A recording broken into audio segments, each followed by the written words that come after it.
so bored. If only there's a way I could be even more bored. Well, you're in luck, kid. Introducing the new hit game, chess! Why are there so many pieces? How do I play? Today we're going to be explaining how to play chess without going over any strategies because we don't have time for that. First, this is how a chess game is set up.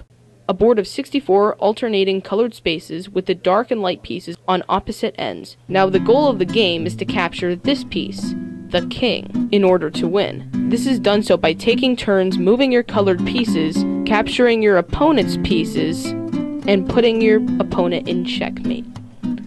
You can capture your opponent's pieces by moving your own piece onto a space already occupied by an enemy piece and removing that piece from the board.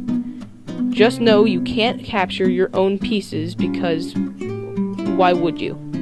But how do these pieces move, you ask? Well, I'll show you.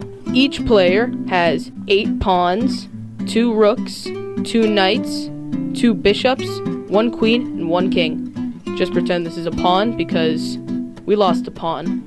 The pawn can generally only move 1 space forward, but you can move it 2 spaces forward on the first move you make with it. The pawn cannot attack pieces in front of it, but it can attack pieces that are diagonal.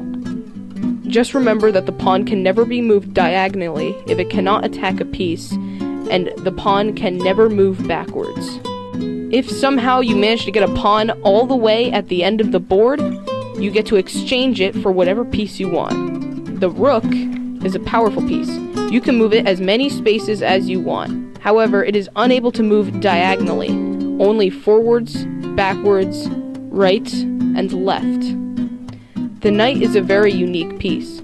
Unlike all other pieces that either move straight or diagonally, you can move the knight only in an L shape. The knight is also the only piece that can pass through other pieces instead of being blocked. Make sure to play the knight strategically because it is quite powerful.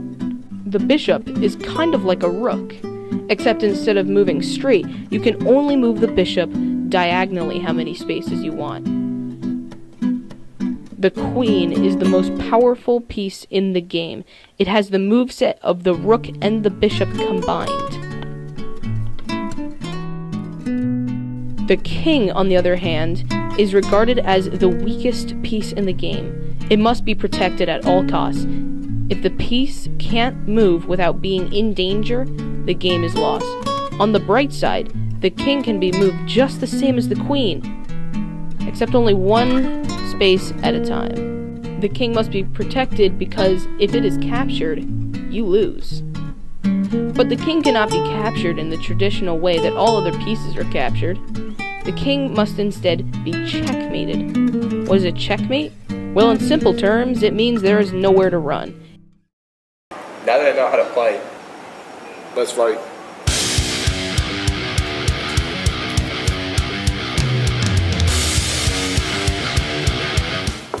Checkmate. Wait, what? How'd you win? Well, that concludes the basics of chess. Tune in next episode where we will discuss some of the many strategies that follow the game.